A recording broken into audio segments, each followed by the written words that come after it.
الحمد لله، ثم الصلاة والسلام على رسول الله محمد بن عبد الله وعلى آله وصحبه ومن والاه.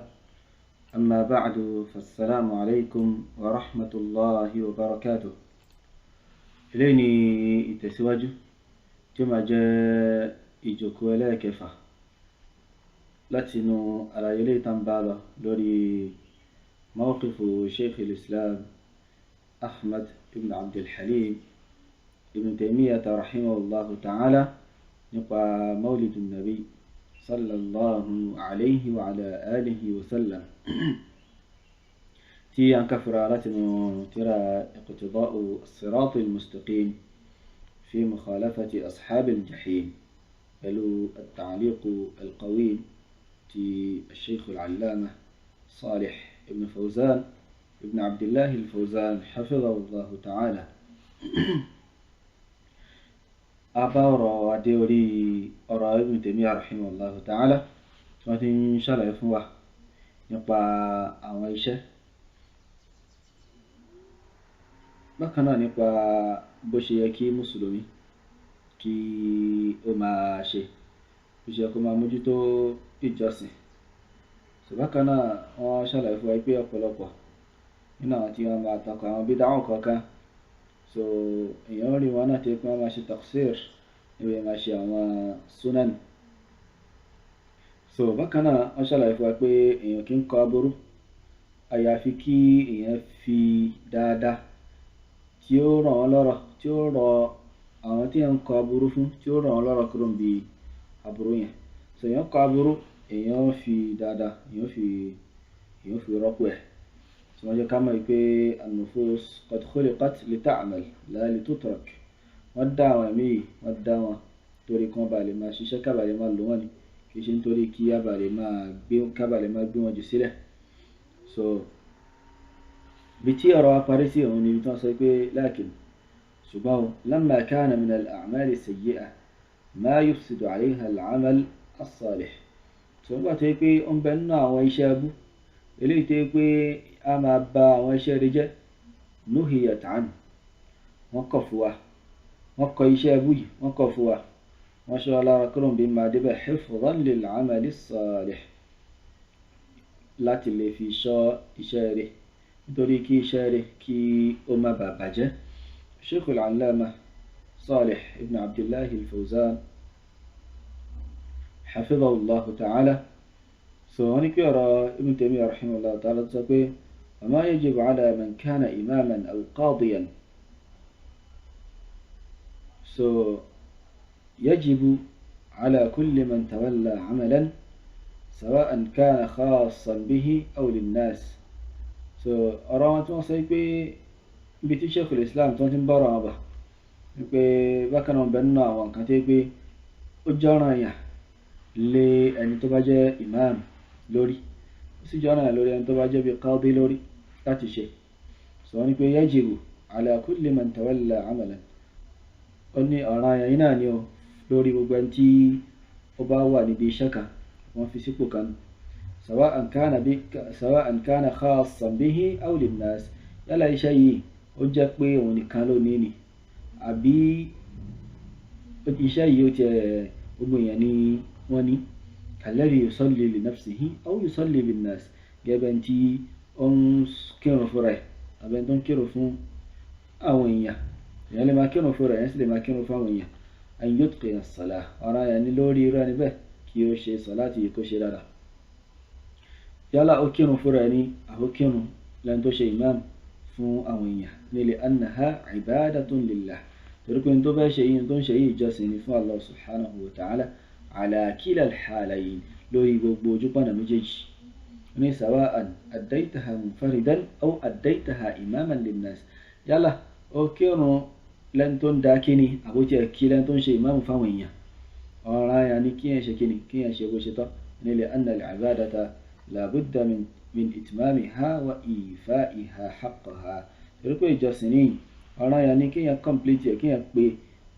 kéèyàn sì fún ní àwọn ìwọ̀ rẹ̀, kéèyàn fún ní ìwọ̀ rẹ̀ hatta takunu nafi'atan li sahibiha, kó bàa lè jẹun tí ó ṣàǹfààní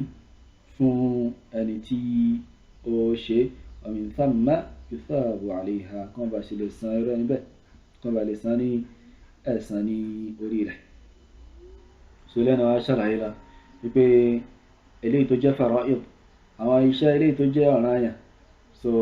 a gbọ́dọ̀ kí wọn a gbọ́dọ̀ ṣe wọn àwọn iṣẹ́ ọ̀ranyàn amma al-fara'id fala budda min ada'iha àwọn iṣẹ́ tó jẹ́ ọ̀ranyàn ni kéèyàn ṣe kíni kéèyàn ṣe wọn bi khilafi an-nawafil yàtọ̀ sí àwọn ilé tó jẹ́ nawafil ní faminha ma huwa mu'akkad ń bẹ nínú ilé tó yẹ pé mu'akkad náà tó yẹ pé wọ́n kan pa tó yẹ pé wọ́n fẹ́ kéèyàn ṣe gan ó sì dá kéèyàn ṣe ó fẹ́ súnmọ́ ọ̀ranyàn kéèyàn ṣe wọ́n ní wa minha ma huwa ghayru mu'akkadin fi'luhu ó sì ń bẹ nínú ilé tó yẹ pé òun kan pa ń tiẹ̀ ṣíṣe kò kan pa wa minha ma huwa muqayyad ń bẹ nínú ilé tó yẹ pé wọ́n kọ́ ìyáda ẹ̀ pẹ̀lú nǹkan kan wọ́n dè pẹ̀lú nǹkan kan wa minha ma huwa mutlaq ó sì ń bẹ nínú náà ilé tó yẹ pé mutlaq ni wọ́n sọ ọ́ lẹ̀ lódìndí náà ni pé ó kàn wà bẹ́ẹ̀ náà wọ́n ní فالنوافل أو نافلة تختلف في ترتيبها وشكل أي تصيرها نبي إقبلها في أكاديتها نبي إجاء انتقاطها ولكن سبحانه على المسلم أن يكثر منها أو جانا نور المسلمي كيو مقبه لأن يوم عشان نوافل جابي الله سبحانه وتعالى يصنع الحديث القدسي في ولا يزال عبدي يتقرب إلي بالنوافل حتى أحبه ẹrú mi ò ní yé máa wá súnmọ́ mi kò ní yé máa súnmọ́ mi pẹ̀lú àwọn nawafil títí tí máa fi nífẹ̀ẹ́ rẹ̀ so títí débi parí hadithu náà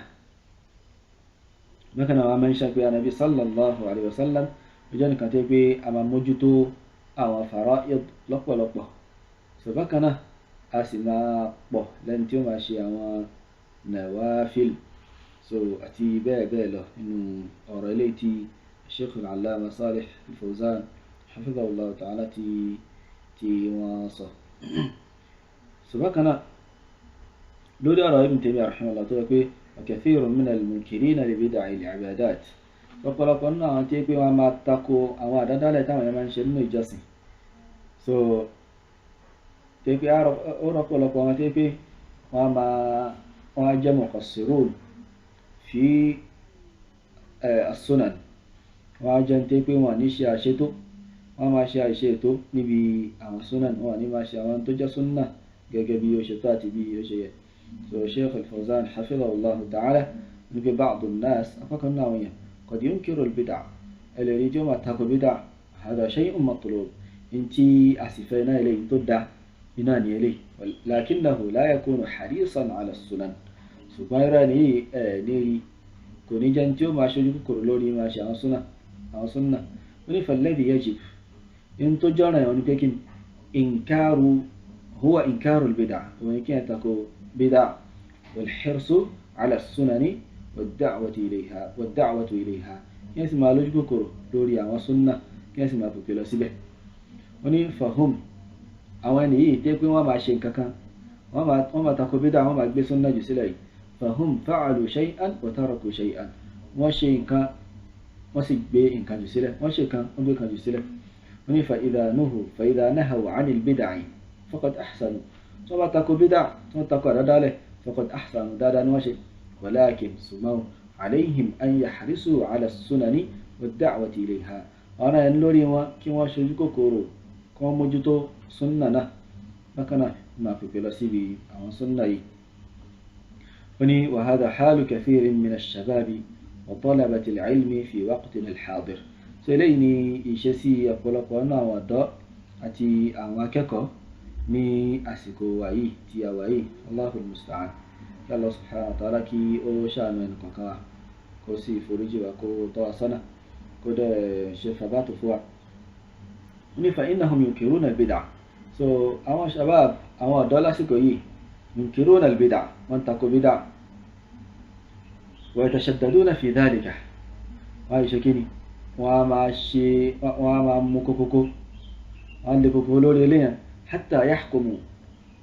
ala ba'd al-ibadati annaha bid'a so tòun tí débi dé pé wọ́n á dájọ́ lórí apá kan náà àwọn ìjọsìn pé bídà yìí náà ni. wọ́n ní wa mithl gẹ́gẹ́ bí adadi raka'ati salati tarawih, so gẹ́gẹ́ bí òǹkà àwọn raka'at eléyìí tí a máa ń kí nínú salati tarawih. so èyí tí sheikh sọ ni pé ara àwọn èèyàn nínú àwọn ọ̀dọ́ tí wọ́n sọ pé bídà ni kí salati tarawih kó ju 11 lọ àti bẹ́ẹ̀ bẹ́ẹ̀ lọ. wọ́n ní wa fil muqabil ní ìdàkejì náà najiduhum kusala fi ada'i sunan, rí pé wọ́n á yà ọ̀lẹ gan, wọ́n á yà ọ̀lẹ níbi máa ṣe àwọn tó jẹ́ súnnà nínú àwọn ìjọsìn, bóyá àwẹ̀ súnnà ni, náfílà súnnà ni àti bẹ́ẹ̀ bẹ́ẹ̀ lọ. wọ́n ní fatarahum la yusalluna ma'a an-nasi at-tarawih wala at-tahajjud, rí pé kí wọ́n ní kí tarawih pẹ̀lú àwọn èèyàn, wọ́n sì ní kí tahajjud náà pẹ̀lú àwọn èèyàn. wọ́n ní fakullu daydanihim huwa inkarul bid'ah, gbogbo tí wọ́n máa lọ tí wọ́n máa bọ̀ lórí ẹ̀ náà ní kí kasha tako bid'ah náà ni. وهذا الشيء مطلوب إن كاين ضد عينان تافينان لكنه لا يكفي ثم كتب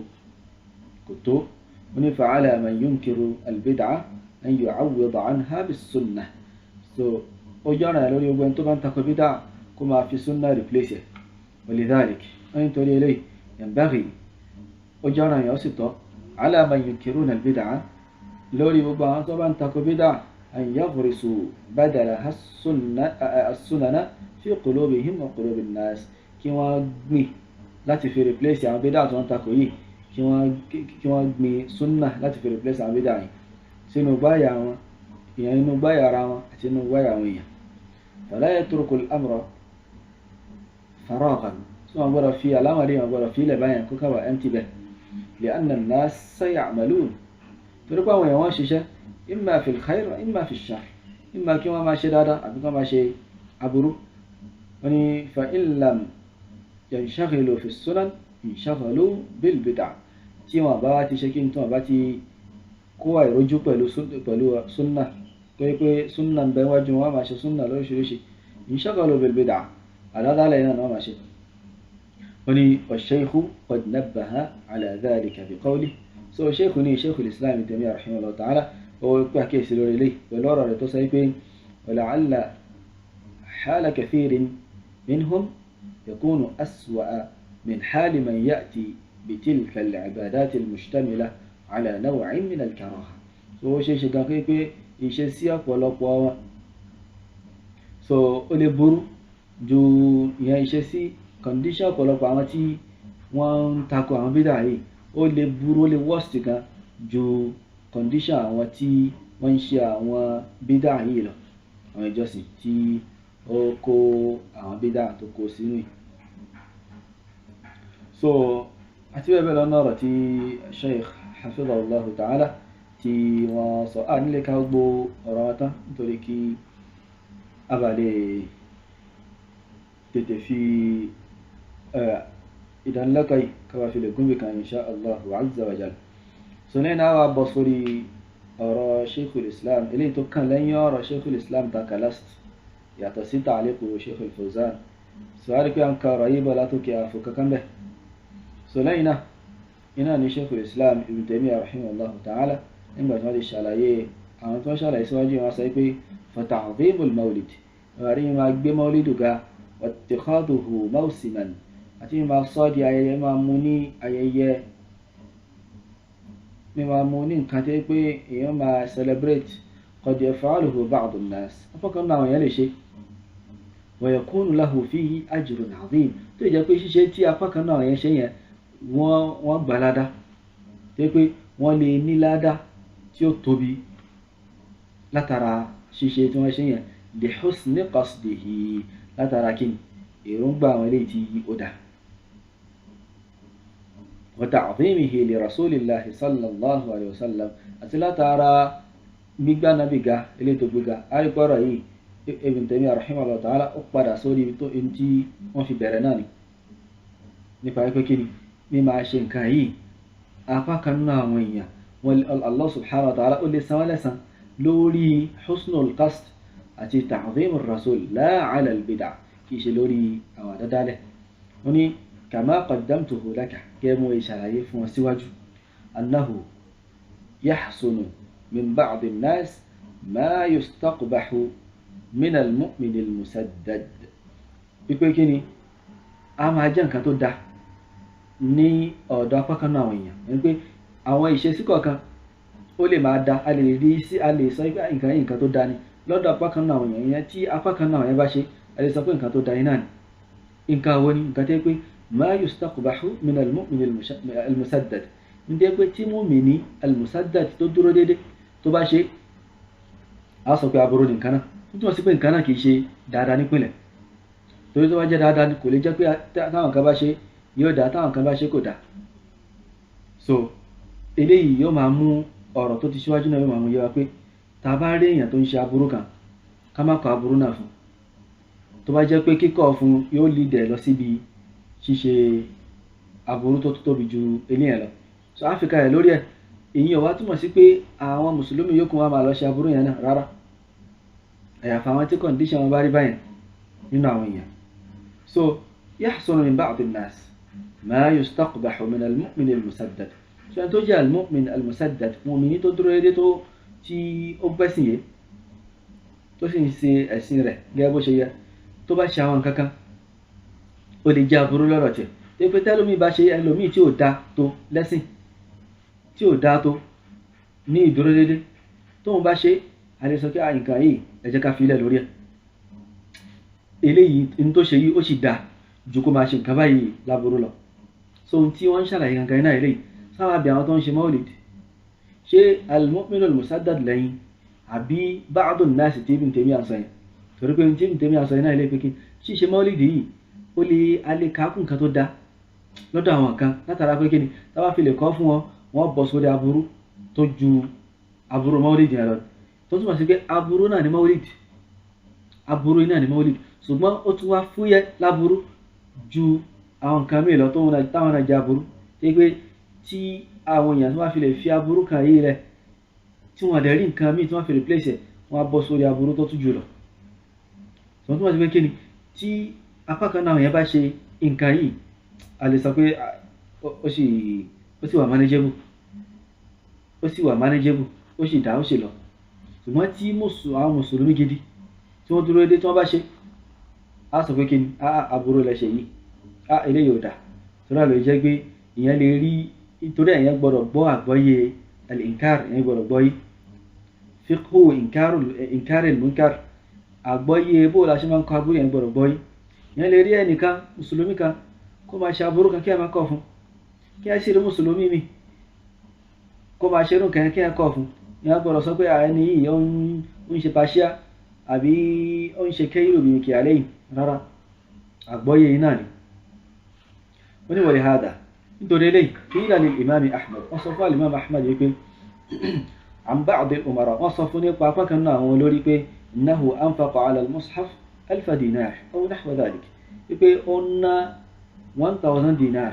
lórí mushaf àbí tó tiẹ̀ súnmọ́ 1000 dinar. faqala al-Imam Ahmad sọ pé da'hum fi wọ́n lẹ̀, wọ́n ní fahadha afdalu ma anfaqa fihi ad-dahab, in tó fi ń da eléyìí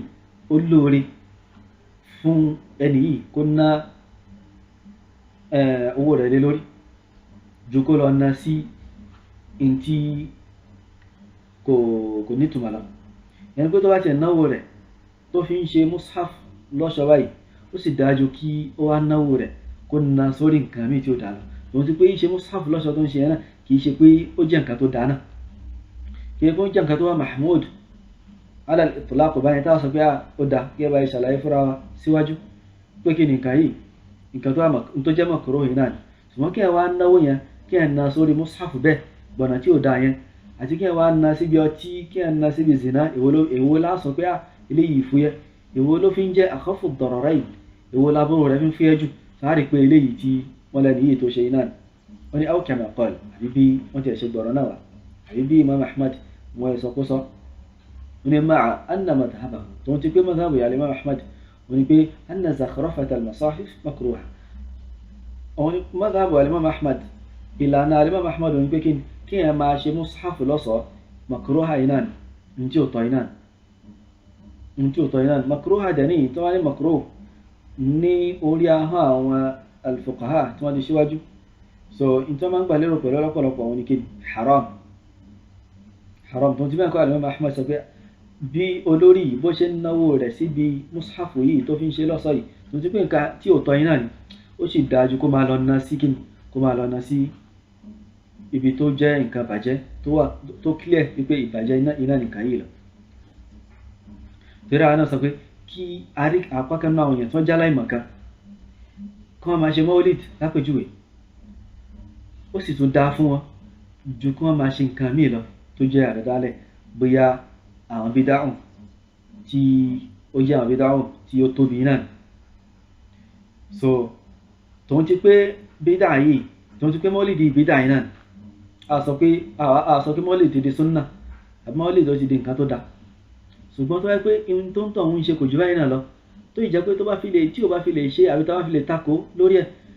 yóò lè dẹ̀ lọ síbi tó tún burú ju eléyìí lọ sọ́wọ́n pé kí n ti ń ṣe yìí ká filẹ̀ lórí ẹ̀ so eléyìí kò ìsẹ́ nǹkan tí ó ṣe eléyìí tí ó sọ eléyìí àfàwọn tó bá máa hálò ẹni náà tó mọ̀ ṣe sí rẹ̀ tó mọ̀ pé tó bá fi lè fi nǹkan yìí lẹ̀ yóò bọ́ síbi nǹkan mi tó tún burú ju tó ń ṣe yẹn lọ. so Shaykh al-Allama Salih al-Fawzan hafidhahullah ta'ala kí a kà ọ̀rọ̀ kí a fi parí rẹ̀ insha Allah azza wa jal. wọ́n ní n tí Ibn Taymiyyah gbàlérò ní pé n tó gbàlérò ní pé idha kana ba'du an-nas tó yẹ pé apá kan nínú àwọn èèyàn innuhiya an mafsadatin tó bá fi lè tako tí wọ́n ní kó pa aburú kan tì irtakaba mafsadatan a'zama minha yóò tún lọ yóò lọ ṣe aburú tó tóbi ju eléyìí ta tako fún yẹn ta tako lórí fún so yóò tún lọ ṣe aburú tó ju aburú ta tako yóò tún lọ ṣe aburú tó jù lọ. wọ́n ní فإن ارتكاب أخف الضررين قاعدة شرعية لدفع أعلاهما من dájú ṣíṣe aburú tó fúyẹ́ aburú ọ̀kan tó fúyẹ́ nínú aburú méjì ara aburú méjì nísìn ìkan wá ga ìkan kúrú ìkan tóbi ìkan fúyẹ́ so ṣíṣe eléyìí tó fúyẹ́ yẹn qaida kan ni òpó kan nínú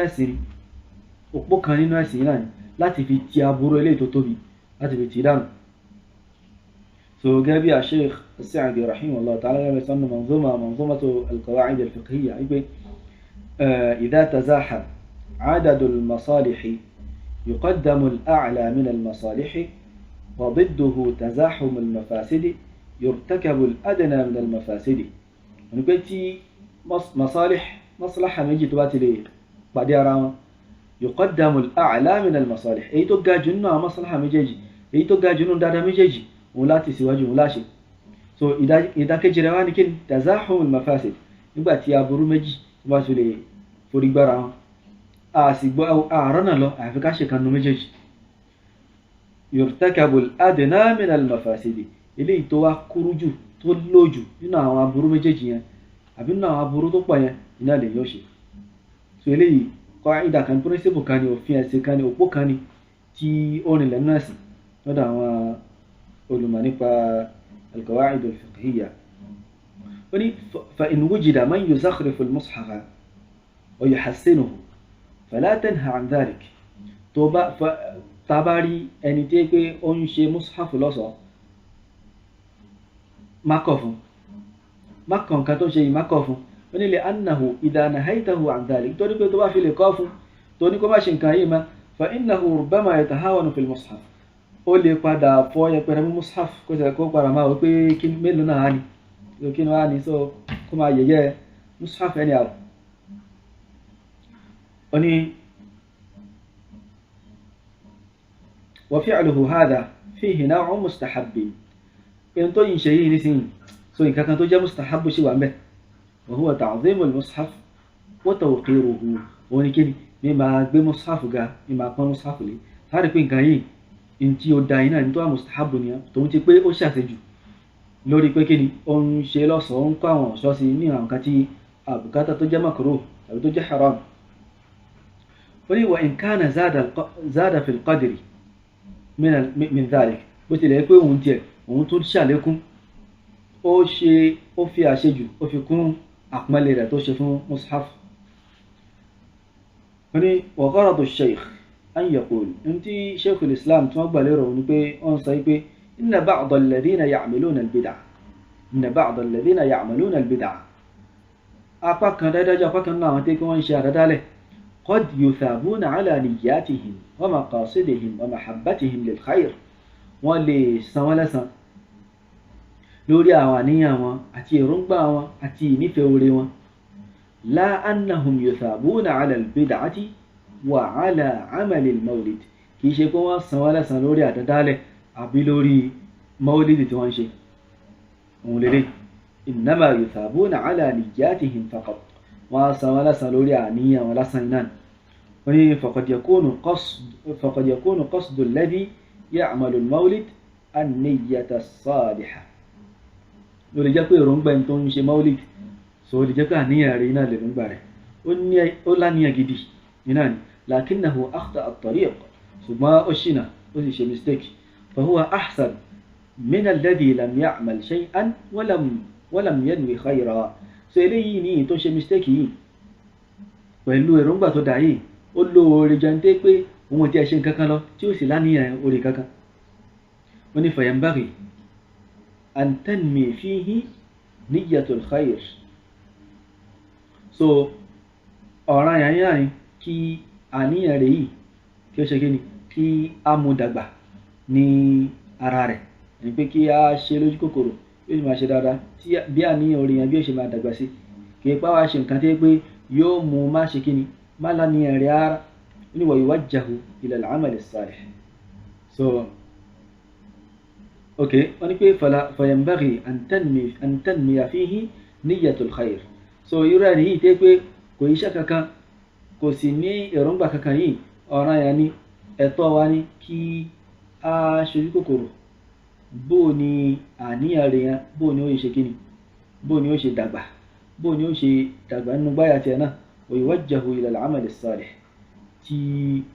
a ṣe kíni tí a sì tọ́ka rẹ̀ lọ sí ìmọ̀ iṣẹ́ rí so bákan náà tí yẹ pé òun náà ń ṣe bídà ó sì ní àníyàn rẹ̀ so irú ẹni yìí yanbaghi an tanmiya fihi niyyatul khair so àníyàn ìmọ̀ ṣe oore yìí so ó yẹ kí ó máa dàgbà sí nínú ìgbáyà rẹ̀ ni wa yuwajjahu ila al-amal as-salih ká sì tọ́ sọ́nà lọ sí ibi iṣẹ́ ilé tó jẹ́ iṣẹ́ rí wala yunha 'anil bid'ati faqat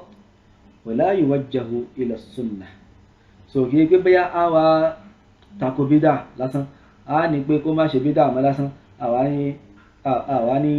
tọ́sọ́nà lọ síbi súnnà so bal yuqalu lah so tí a sọ fún yín ní pé kí ni i'mal bis sunnah máa fi súnnà ṣiṣẹ́ jẹ́ kí iṣẹ́ tó máa ṣe jẹ́ kó jẹ́ súnnà litu'jar ala niyyatika wa ala amalik kó ba lè gbẹ̀san wọ́n ba lè san lẹ́san lórí àníyàn rẹ̀ àti lórí iṣẹ́ rẹ̀ léyìí tí ó ń ṣe so eléyìí náà ni ọ̀rọ̀ Sheikhul Islam Ibn Taymiyyah rahimahullahu ta'ala àti àlàyé rẹ̀ bi'idhnillahi azza wa jal eléyìí tí a sọ tí ó ṣe dédé kí Allah subhanahu wa ta'ala kí ó má ṣe ìsanwá ní ẹ̀san lórí ẹ̀ so eléyìí tí a wá sọ náà tí kò bá mu kí Allah subhanahu wa ta'ala abẹ́ kí ó ṣe àforíjì fún wa wallahu ta'ala a'la wa a'lam subhanaka allahumma wa bihamdik أشهد أن لا إله إلا أنت أستغفرك وأتوب إليك السلام عليكم ورحمة الله وبركاته